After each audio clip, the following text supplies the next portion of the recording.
தாமரையின் காதல். அத்தியாயம் 32. உதர முயன்றான் காஞ்சிபுரத்தான்.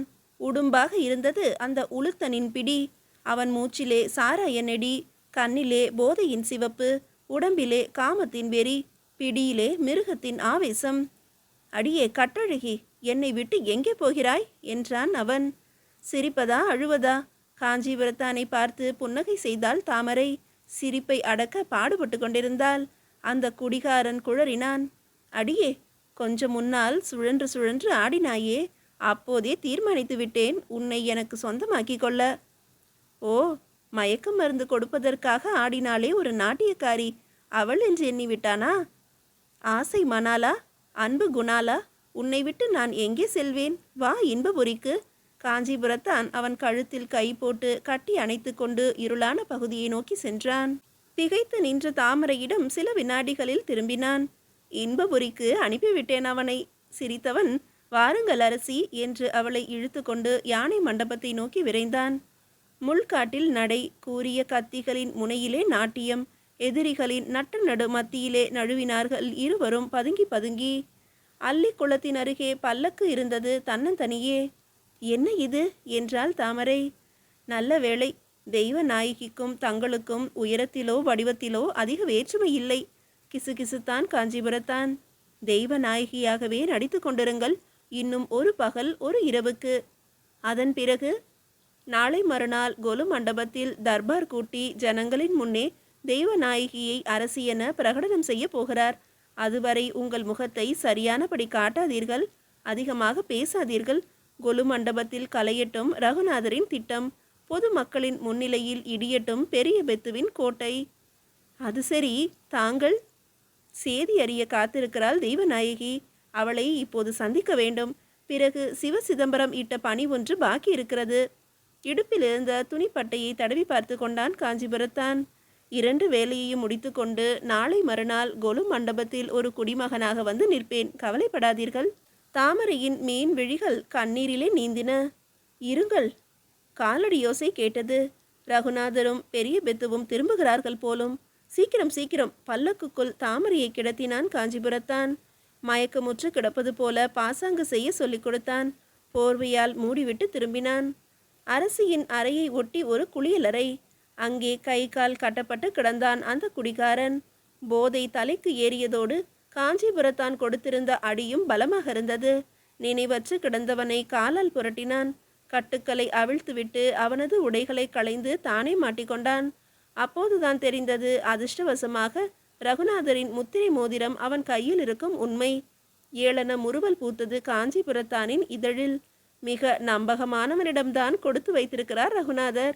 இதுவும் நல்லதுக்குதான். முத்திரை மோதிரத்தை உருவி விரலில் அணிந்து கொண்டான். தனது உடைகளை அவனுக்கு அணிவித்து காலையும் கையையும் வாயையும் முன்பு போலவே கட்டினான். கதவு வெளிப்புறம் பலமாக பூட்டப்பட்டது. கஜானாவை நோக்கி விரைந்தது காஞ்சிபுரத்தானின் நடை. வாசலில் தூங்குவது போல கிடந்த ரகுநாதரின் உளவாளி மோதிரத்தை கண்டதும் வணங்கி வழிவிட்டான். எப்படி இருக்கிறார் என்று பார்த்து வருகிறேன், எட்டனில். தடையின்றி அறைக்குள் நுழைந்தான் காஞ்சிபுரத்தான். நித்திரையில் இருந்தார் கஜானா அதிகாரி. உலுக்கி எழுப்பினான் காஞ்சிபுரத்தான். தளபதி, தாங்களா? ஷ், கேளுங்கள். கிசுகிசுப்பு, பரபரப்பு. அவரால் நம்பவும் முடியவில்லை, மறுக்கவும் துணிவில்லை. இந்த உடம்பில் கடைசி சொட்டு ரத்தம் உள்ளளவும் அரசிக்கு ஒரு ஆபத்தும் ஏற்படாது. உயிரை கொடுத்து போராடுவேன் என்று உறுதி கூறினார் கஜானா தலைவர். தங்களிடம் இப்போது எதிர்பார்ப்பது வீரமல்ல, விவேகம் என்றான். அதாவது? பாயும் முன்பு புலி என்ன செய்கிறது? அதைத்தான் உங்களிடம் எதிர்பார்க்கிறேன். தற்காலிகமாக தோல்வியுற்றார் போல நடியுங்கள். விடுவதற்கு 2 நாழிகை இருக்கும்போது முக்கிய அதிகாரிகள் அரசி உட்பட அனைவரையும் அரண்மனையை விட்டு கடத்த போகிறார்கள். நீங்களும் மற்றவர்களும் அதற்கு உட்பட வேண்டும், குறுக்கிட்டார் அந்த பொக்கிஷ காவலர். கோழையின் செயல் அல்லவா அது? இல்லை இல்லை, விவேகியின் வேலை என்று அதைத்தான் முன்பே சொன்னேன். ரகுநாதரின் சதி முற்றிலும் நிறைவேறியது மாதிரி நடிப்போம். ஆனால் அரசி மட்டும் அவர் கையில் சிக்கியிருக்க போவதில்லை. எந்த வினாடியில் அவர் வெற்றி பிரகடனம் செய்ய போகிறாரோ அதுவே அவரது வீழ்ச்சிக்கு சாபமணியாக இருக்க போகிறது. தளபதி, மன்னிக்க வேண்டும். தங்களது திட்டம் தலையை சுற்றி மூக்கை தொடுவதாக இருக்கிறது. சில சமயங்களில் அதுவே தலைக்கும் பாதுகாப்பாய் மூக்கிற்கும் வசதியாக இருப்பதுண்டு என்று விடை சொன்னான் காஞ்சிபுரத்தான். இன்னும் பல பேரை மயக்கத்திலிருந்தும் தூக்கத்திலிருந்தும் விடுவிக்க வேண்டியிருக்கிறது. அரசியிடம் தங்களுக்குள்ள விசுவாசத்தின் பேரால் கேட்டுக்கொள்கிறேன். தயவு செய்து என் திட்டத்துக்கு கட்டுப்படுங்கள். நல்லது தளபதி அவர்களே, அப்படியே செய்கிறேன் என்று ஒப்புக்கொண்டார் கஜானா அதிபதி. அதன் பிறகு சுமார் 20 இடங்களுக்கு விஜயம் செய்தான் காஞ்சிபுரத்தான். ஒவ்வொரு இடத்திலும் ரகுநாதரின் முத்திரை மோதிரம் வழிவகுத்து கொடுத்தது. கீழ்த்திசையில் ஆதவன் எழும்பிக் கொண்டிருந்தான். அவனது செக்க சிவந்த வதனம் உலகத்தை ஜோதிமயமாக்கி கொண்டிருந்த வேளை. காஞ்சிபுரத்தானின் நடை தளர்ந்திருந்தது, ஆனால் நெஞ்சம் நிமிர்ந்திருந்தது. கண்கள் சோர்ந்திருந்தன, ஆனால் கடமையை முடித்த பெருமிதம் அவன் மூச்சிலே வெளிப்பட்டது. நீல மாளிகையில் நுழைந்தபோது அவன் குரலில் உற்சாகம் கொப்பளித்தது. தெய்வநாயகி, நாளை இதே நேரம் நாடகத்தின் இறுதி காட்சி என்றான் உவகையுடன். தெய்வநாயகிக்கோ பதை பதைப்புதான் ஏற்பட்டது. செய்துள்ள ஏற்பாடுகளை அவன் சொல்ல சொல்ல பிரமித்து போனாள். எனக்கு கொடுத்துள்ள வாக்கை மறந்துவிட மாட்டாயே என்று கேட்டாள் கவலையுடன். உங்கள் தந்தைக்கு எதுவும் நேரக்கூடாது என்பதுதானே, விடுங்கள் பயத்தை. பெருமூச்சு பிறந்தது அந்த பட்டணத்து அழகியினிடம். அப்பா மட்டும் குறுக்கு வழிகளில் செல்வம் சேர்க்க ஆசைப்படாமல் இருந்திருந்தாரானால், செல்வம் சேர்ப்பதில் நேர்வழி என்று கூட ஒன்று உண்டா? சிரித்தான் காஞ்சிபுரத்தான். நல்லது, இங்கிருந்து புறப்படுங்கள். நகரத்துக்குள் எனக்கு நம்பிக்கையான ஒரு இல்லத்தில் தங்களை சேர்ப்பித்துவிட்டு எங்கே போகப் போகிறீர்கள்? பெண்களின் உள்ளமே அவ்வளவுதான். சிவசிதம்பரத்தை மறந்துவிட்டீர்களே அம்மணி. தெய்வநாயகியின் கன்னங்கள் ரோஜாவாகின. ஆமாம், அவர் சொன்ன வேலையை செய்து முடி. நான் சென்னை திரும்பும்போது சுதந்திர வீரராக அவர் என் இல்லத்தில் காத்திருக்கட்டும். நீல மாளிகை காலியாயிற்று சற்றைக்கெல்லாம். பாட்டி, பாட்டி, ஒரு சிறிய வீட்டின் கதவை தட்டினான் காஞ்சிபுரத்தான். யார்? கிழவியொருத்தி கதவை திறந்தாள். நான் தான் பாட்டி, வணக்கம். கை குவித்தான் காஞ்சிபுரத்தான். உங்கள் பிள்ளையிடம் நாதஸ்வரம் பயில ஒரு மாணவியை அழைத்து வந்திருக்கிறேன். ஆனால் ஒரே ஒரு நாள் தான் சிற்றை. என்னமோ அப்பா, நீ ரொம்ப புதிரான பிள்ளை. நீ உள்ளே வா அம்மா. தெய்வநாயகியை உள்ளே அழைத்து கதவை சாத்தி கொண்டாள் அந்த கிழவி. அன்று பிற்பகல். இடம் டச்சு கோட்டையின் கொடிக்கம்பம். அதன் கீழே நின்று உரிமை கொண்டிருந்தவர் ஒரு டச்சு துரை. எதிரே தலையை குனிந்து கொண்டும் கையை பிசைந்து கொண்டும் இருந்தவர்கள் சுமார் 30 சிப்பாய்கள். டச்சு துரை கொடி கம்பத்தின் உச்சியை மீண்டும் பார்த்தார். அடங்கியிருந்த கோபம் மீண்டும் குமுறி வந்தது. கேவலம் 70 அடி உயரம் இருக்காது, இதன் மீது ஏறவா தெரியவில்லை? சீச்சி, எங்கள் நாட்டின் மானமே கப்பல் ஏறுகிறது அங்கே. கொடி கம்பத்தை சுட்டி காட்டினார் அவர். கொடியை பாருங்கள், கண்ணா பின்னாவென்று சிக்கிக் கொண்டிருக்கிறது. எத்தனை அவமானம்! கம்பத்தில் ஏறி அதை சரியாக பிரித்துவிடக்கூடவா தைரியமில்லை உங்களுக்கு? நேற்று பெய்த மழையினால் கம்பம் நனைந்து வழுக்கலாக ஆளுக்கு ஒரு சாக்கு சொன்னார்கள் சிப்பாய்கள். நான் உதவலாமா? ஒரு புது குரல் கேட்டது. பட்டிக்காட்டான் போல் இருந்த வாலிபனை நோக்கி சீறினார் துரை. யார் நீ? எந்த ஊர்? பல கொடிகளை பார்த்த ஊர் என்னுடையது. சிறு பிராயம் முதல் கொடியின் கீழேயே குடியிருக்கிறேன். சறுக்கு மரம் எனது ஆசை விளையாட்டு. உத்தரவு கொடுத்தால் செய். மறுவினாடி அவன் கிடுகிடுவென்று ஏறினான். வானரம் கூட அத்தனை வேகம் காட்டியிராது. கண்ணிமைக்கும் நேரம் ஒரு கையால் கம்பத்தை பற்றி கொண்டு மறு கையால் கொடியின் சிக்கலை பிரித்துவிட்டான். டச்சு நாட்டு கொடி பட்டொளி வீசி படபடத்தது காற்றில். இறங்கி வந்தவனிடம், பலே, உன் பெயர் என்ன தம்பி என்றார் துரை. காஞ்சிபுரத்தான் என்று அழைப்பார்கள். உள்ளே வா. முன்னே நடந்தார் துரை. அதற்காகத்தானே வந்தேன். பின்தொடர்ந்தான் காஞ்சிபுரத்தான். போகும்போதே தன் வருகையின் காரணத்தையும் விளக்கினான். டச்சு கிழக்கிந்திய கம்பெனியின் பெரிய அதிகாரியிடம் அவன் அழைத்து செல்லப்பட்டான் சில வினாடிகளில். கண்களால் அவனை அளவெடுத்தார் பெரிய துரை. உதவியாளர் சொல்வதையும் காதில் வாங்கி கொண்டார். வியப்பினால் விரிந்தன அவரது விழிகள். சிவசிதம்பரத்திடமிருந்தா வருகிறாய்? ஆமாம். காஞ்சிபுரத்தான் இடுப்பிலிருந்து பிரித்து எடுத்தான் அந்த. என்ன? அதிர்ச்சியில் அவன் அடைத்து கொண்டது. என்ன இது? வெறும் கந்தல் துணி. சிவசிதம்பரம் கொடுத்த செயின்ட் ஜார்ஜ் கோட்டையின் வரைபடம் எங்கே? பெரிய துரை சிரித்தார். ஏனப்பா, அதிர்ச்சியடைந்து விட்டாயா? இங்கிலீஷ்காரனின் மூளை திறமை உங்களுக்கெல்லாம் விளங்காதுதான். உங்களுக்கு மட்டும் விளங்குமா? காஞ்சிபுரத்தான் ரோஷம் காட்டினான். அதில் என்ன சந்தேகம்? நாங்கள் அவனினம் அல்லவா? டச்சு துரை ஆசனத்திலிருந்து எழுந்து கொண்டார். காஞ்சிபுரத்தானின் தோளை தட்டினார். சிவ சிதம்பரத்தின் முடிவை பற்றி உனக்கு தெரியாது இல்லையா? முடிவா? காஞ்சிபுரத்தானின் நாக்கு வறண்டது. ஆம், பெரிய பெத்துவின் கையினாலேயே அவரை சாகடித்தானே பிரிட்டிஷ்காரன், அந்த கதை உனக்கு தெரியாதா? துரை விளக்கலானார். கிட்டத்தட்ட அதே நேரம் சிங்காவரத்தில் டமடம டமடமவென்று தண்டோரக்காரனின் தம்பட்டம் ஆங்காங்கே மக்களை நிறுத்தியது. பண்டம் வாங்குவோரும் பாடசாலைக்கு செல்வோரும் நின்றனர். ஆடல் மகளிரின் மாலை அலங்காரம் நின்றது. சாளரத்தின் வழியே அவர்களது கலைந்த தலைகள் எட்டி பார்த்தன. சிறுவர்களின் கூச்சல் தமுக்கின் இரைச்சலையும் அமுக்கியது. ஓலையை படித்தான் தண்டோரக்காரன். எத்தனை பேர் தன்னை உற்று நோக்குகிறார்கள். அவன் மார்பு விரிந்தது மற்றற்ற பெருமையால். சரிகை முண்டாசு டால் அடித்தது அவன் தலையை உயர்த்திய போது. அரண்மனையிலிருந்து முக்கிய செய்தி, அனைவரும் கேளுங்கள்.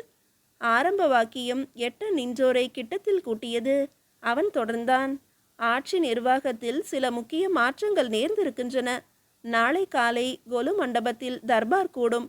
பொதுமக்கள் திரளாக வருமாறு மேன்மை தங்கிய அரசியார் கட்டளையிடுகிறார். டமடம டமடம என்று அவன் போய்கொண்டே இருந்தான். சில வினாடிகளில் ஜனங்களின் மௌனம் கலைந்தது. காலை நேரத்து புள்ளினங்கள் போல கலகலத்தது பேச்சு. ஆட்சியில் மாற்றமா? தாமரை விலகிவிட்டாரா என்ன? அரசியார் கட்டளையிடுவதாக சொன்னானே. வேறு அரசியாக இருக்குமோ? ஏன் அந்த பட்டணத்து பெண்தான் தகுந்த ருசுவோடு திரும்பி விட்டாளோ? இருக்கலாம் இருக்கலாம். நாளைக்கு கொலு மண்டபத்தில் தெரிந்து விடுகிறது. பலவாறு பேசியபடி மக்கள் கூட்டம் பிரிந்தது. தத்தம் வேலைக்கும் திரும்பியது. தேரடியில் நின்றிருந்த 2 வர்த்தகர்கள் ஒருவரையொருவர் பார்த்து கொண்டார்கள். ஒருவருடைய சுண்டு விரல் மீசை நுனியை தட்டி கொடுத்தது. கவனித்தீர்களா பெரிய பெத்து என்றார் ரகுநாதர். மக்கள் உங்கள் மகளை ஏற்பார்களோ மாட்டார்களோ என்று பயந்தீர்களே, புரிந்துவிட்டதா? ஆமாம் ஆமாம். பெரிய பெத்துவின் முகத்தில்தான் எவ்வளவு மலர்ச்சி. வான வீதியில் இடியொன்று ஓடியது கடமுடவென்று. கூழாங்கற்கள் கொட்டப்பட்டார் போல சடசடவென்று மழை துளிகள் விழுந்தன. அடடா, வாரும் வாரும், அங்கே ஒதுங்கலாம் என்றார் ரகுநாதர். அருகில் தெரிந்த வீட்டின் திண்ணையில் ஒண்டினர் இருவரும். சீக்கிரம் அரண்மனைக்கு திரும்பிவிட வேண்டும் என்ற பெரிய பெத்து திடீரென ரகுநாதரின் முகம் மாறுவதை கவனித்தார். பெரிய பெத்து, உம்முடைய மகள் இப்போது எங்கே இருக்கிறாள்? ரகுநாதரின் குரல் கரகரத்தது. ஏன், அரண்மனையில்தான். நாம் இருப்பது அரண்மனையானால் நீர் சொல்வது உண்மைதான். என்ன, ஏன் இப்படி வித்தியாசமாக பேசுகிறீர்கள் ரகுநாதரே? சாளரத்தின் வழியே அதோ பாருங்கள், சுட்டிக்காட்டினார் ரகுநாதர். பெரிய பெத்துவின் மூச்சு நின்றது. தலை சுழன்றது. கண் இருண்டு கொண்டது. தெய்வநாயகி என்றார். ஆம், உமது மகளேதான். தந்தையும் மகளும் சேர்ந்து இந்த ரகுநாதரை மட்டம் தட்ட எத்தனை நாளாக திட்டம் போட்டிருந்தீர்கள்? ரகுநாதரே, நண்பரின் கையை பிடித்து கொண்டார் பெரிய பெத்து. என்னையும் சேர்த்தே என் மகள் ஏமாற்றி இருக்கிறாள். தயவு செய்து நம்புங்கள். பல்லை கடித்தார் ரகுநாதர். மீண்டும் மீண்டும் என் திட்டத்தை யாராவது நாசம் செய்து கொண்டே இருக்கிறார்கள். ஆனால் இந்த தடவைதான் கடைசி. நான் விடப்போவதில்லை பெரிய பெத்து. ஒரு நாளும் விடப்போவதில்லை. நானும் தான் என்றார் பெரிய பெத்து. நீங்கள் முதலில் அரண்மனைக்கு திரும்புங்கள். தெய்வநாயகி என்று நினைத்து அங்கே நாம் விட்டு வைத்திருப்பது தாமரையை. அவளை சமாளியுங்கள் தாங்கள். இவளை இங்கிருந்து கொண்டு வருவது எனது பொறுப்பு. ரகுநாதர் கூர்ந்து ஆராய்ந்தார் தோழரை. தங்கள் பாதை சென்னை பட்டணத்தை நோக்கி திரும்பி விடாதே. ச, அவ்வளவு கோழை என்றா நினைத்தீர்கள் என்னை? வெறுப்புடன் நகைத்தார் பெரிய பெத்து. இன்று நள்ளிரவுக்கு முன்பு தெய்வநாயகியை எப்பாடு பட்டேனும் அழைத்து வருகிறேனா இல்லையா பாருங்கள் என்றார். அடுத்த நாள் காலை. ஜனசமுத்திரம் என்று வர்ணிக்கிறார்களே, அது எப்படி இருக்கும்? சிங்காவரத்து அரண்மனையின் கொலு மண்டபத்தை பார்த்தால் புரியும். அலையலையாக மக்கள் மோதினர். மேடையிலே 3 ஆசனங்கள் இருந்தன. பெரிய பெத்துவையும் ரகுநாதரையும் அங்கே கண்ணுற்ற மக்களுக்கு புரியாத புதிர், தெளிவாகாத திகைப்பு. 3வது ஆசனத்தில் அடக்கத்துடன் போர்த்தப்பட்ட சேலையுடன் தலை குனிந்து அமர்ந்திருக்கும் பெண் யார்? அரசி தாமரையா? பலவாறான உரையாடல்கள். அந்த பட்டணத்து பேர் வழியை துரத்தியவரே ரகுநாதர் தானே. இன்று அவருடனேயே சேர்ந்து அமர்ந்திருக்கிறாரே. பாதுஷாவின் தடைகளை முறியடித்த நமது தளபதி ரகுநாதரையும் விரட்டிவிட்டதாக பேசிக்கொண்டார்களே. ஏனப்பா நெருக்குகிறாய்? முன்னால் போக இடமிருந்தால் நாங்களே போயிருக்க மாட்டோமா? நான் வெளியூர் ஐயா. என்னென்னவோ வேடிக்கையெல்லாம் இன்று நிகழப்போவதாக காதில் விழுந்தது. வேடிக்கை பார்க்கத்தான் ஓடி வந்தேன். கொஞ்சம் வழிவிடுங்கள் ஐயா. வட இந்திய பக்கிரி வேடத்தில் இருந்த காஞ்சிபுரத்தான் தனக்குள் சிரித்து கொண்டே சொன்னான். உஷ் ஷ். ரகுநாதர் எழுந்து கொள்கிறார், இறையாதே என்றான் பக்கத்தில் இருந்தவன். குடிமக்களை நோக்கி கை அமர்த்தினார் ரகுநாதர். அன்புக்குரிய பிரஜைகளே, சில மாதங்களுக்கு முன்பு எதை மறுத்தேனோ அதையே நிலைநாட்ட வேண்டிய நிலைமை ஏற்பட்டிருக்கிறது இன்று. இதோ நமது மதிப்புக்குரிய தோழரும் சென்னை பட்டணத்தில் பெரும் வர்த்தகரும் கம்பெனியாளரின் கூட்டாளியுமான பெரிய பெத்து அவர்கள் அன்று தமது வளர்ப்பு மகள்தான் இந்த ராஜ்யத்தின் பட்டத்துக்கு உரியவள் என்று கூறியபோது நான் நம்பவில்லை. இருந்தாலும் இதுவரை நம்மை ஆண்டு வந்து கொண்டிருந்த தாமரை என்பவளின் குடிப்படையினரிடையே சலசலப்பு ஏற்பட்டது. இப்படி அவர் குறிப்பிட்டதை கேட்டதும் ரகுநாதர் அயராது தொடர்ந்தார். தாமரை என்பவளின் நடவடிக்கையில் எனக்கு சிறிது சந்தேகம் ஏற்பட்டது. ஆகவே நானே தனிப்பட்ட முறையில் சென்னை பட்டணத்துக்கும் திருவரங்கத்துக்கும் சென்று தீர விசாரித்தேன். அன்புக்குரிய மக்களே, என் ஆராய்ச்சியின் பயனாக தாமரைதான் ஏமாற்றுக்காரி என்று தெரிய வந்தது. அவளையும் அவளுக்கு ஆதரவாக இருந்த என் சொந்த மகளையும் மருமகனையும் கூட சிறைப்படுத்திவிட்டேன். இதோ அருகில் உள்ள தெய்வநாயகி அவர்கள் அடுத்த நல்ல முகூர்த்தத்தில் முடிசூடுவார்கள். மந்திரி பிரதானிகளில் யாரும் என் ஏற்பாட்டை ஆட்சேபிக்கவில்லை. நீங்களும் மனமாற வரவேற்பீர்கள் என்று நம்புகிறேன். இல்லை, ஆட்சேபிக்கிறோம். கூட்டத்தின் நடுவே இருந்து குரல் ஒன்று பீரிட்டு கொண்டு கிளம்பியது. சிம்மாதனம் போடப்பட்டிருந்த மேடையை அவன் நெருங்கினான். பெரிய பெத்து அவர்களே, தங்கள் தீர்மானத்துக்கு மிக்க மகிழ்ச்சி. என்றாலும் தங்கள் மகளையும் ஒரு வார்த்தை கேட்டுவிட வேண்டாமா? ஓ, காஞ்சிபுரத்தானா? தங்களை பொறுத்தவரையில் நஞ்சுபுரத்தான் என்றான் காஞ்சிபுரத்தான். அடக்க ஒடுக்கமாக திரும்பி அமர்ந்திருக்கிறாரே தங்கள் குமாரி, அவரையும் ஒரு வார்த்தை கேட்டுவிடலாம் அல்லவா? இந்த ராஜ்யபாரத்தை ஏற்பதற்கு இஷ்டம்தானா என்று. ஓ, தாராளமாக. தயவு செய்து முன்னால் வரச் சொல்லுங்கள். முகத்திரையை நீக்கி வாய்முத்து உதிர்க்கட்டும். அப்படியே தம்பி, இப்படி வா அம்மா. ரகுநாதர் அவளை அருகில் அழைத்து முகத்திரையையும் விளக்கினார். தெய்வநாயகி! கண் விழி தெரித்தது காஞ்சிபுரத்தானுக்கு. இரண்டாவது முறையுமா அவனுக்கு தோல்வி? மீதியை அடுத்த அத்தியாயத்தில் காணலாம்.